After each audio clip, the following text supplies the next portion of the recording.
Hello friends, এখন বাজে ঘড়িতে 11টা 25। আমি দেখো এই মাছটা রান্না করছি। এখানে এইটা মাছটা হচ্ছে রুই মাছ। রুই মাছটাকে বাংলাদেশি স্টাইলের মানে এই রান্নাটা করছি, খেতে খুব সুন্দর হয়। কাঁচা করব। অলরেডি আমি এখানটায় মাছ দিয়ে দিয়েছি, টমেটোও দিয়ে দিয়েছি। আর এখন দেব আমি হলুদ গুঁড়ো। হলুদ গুঁড়ো দেবো, দেবো একটু নুন, দেবো চিনি, একটু অল্প দেবো। যে খাবেন দেবেন, যে খাবে না দেবেন না, ভালো লাগে না যাদের। দেবো কাঁচা তেল। তেলটা একটু বেশি লাগে এখানটায়, যেহেতু এটা মাখানে হবে কাঁচা অবস্থায়। কিন্তু আমি কাঁচা অবস্থায় করছি, গ্যাস আনো কিন্তু আমি এখনো ধরাইনি। এই যে আমি এটাকে খুব সুন্দর করে মাখবো। আর এই যে পেস্টটা দেখতে পাচ্ছ, এই পেস্টটার মধ্যে আমি পেঁয়াজ দিয়েছি, রসুন দিয়েছি, আদা দিয়েছি, শুকনো লঙ্কা দিয়েছি, জিরে দিয়েছি, ধনে দিয়েছি। এই মশলাটা দিয়ে আমি খুব সুন্দর করে মাখবো।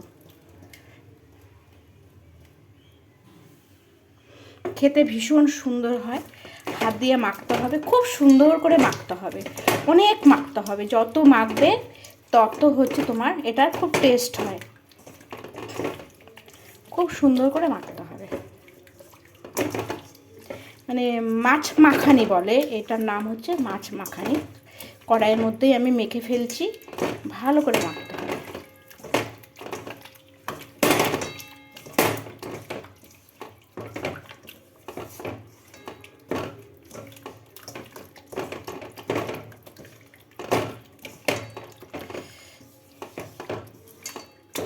ভীষণ সুন্দর হয় খেতে এই মাছটা, ভীষণ রান্নাটা এত সুন্দর হয় খেতে।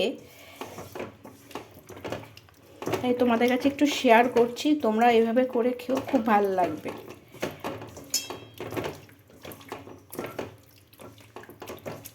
আমি অনেকক্ষণ মেখে নিলাম ভালো করে। দেখো ভালো করে মাখিয়েছি। এই রান্নাটা করতে না একটু টমেটোটা বেশি লাগে, তাহলে খুব ভালো হয় খেতে। আমি যখন ফুটে উঠবে তখন আমি কাঁচা লঙ্কা এর মধ্যে চিড়ে দেবো। ঠিক আছে, তাহলে দেখো আমি এখনও গ্যাস ধরাইনি, আমি গ্যাসটা ধরাচ্ছি।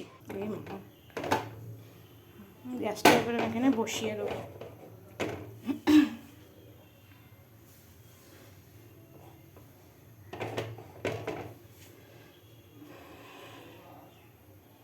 দেখো বন্ধুরা, ফুটে উঠেছে। ফুটে উঠেছে, খুব সুন্দর একটা গন্ধ বেরোচ্ছে। তা আরও অনেক হবে, আমি একটু ঢেকে দেবো। মাঝে মধ্যে একটু তলা দিয়ে এরকম নেড়ে নেড়ে দিতে হবে।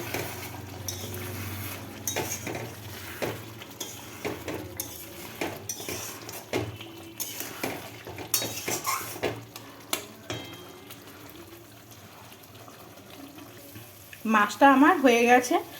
আমি নামানোর আগে একটু ধনে পাতা দেবো। ধনে পাতা দিলে খুব সুন্দর লাগে। যার ভালো লাগে দেবে, নাহলে দেবে না। আমার ভালো লেগেছে আমি দিয়েছি। ধনে পাতাটা রান্নায় দিলে আমার খুব ভালো লাগে।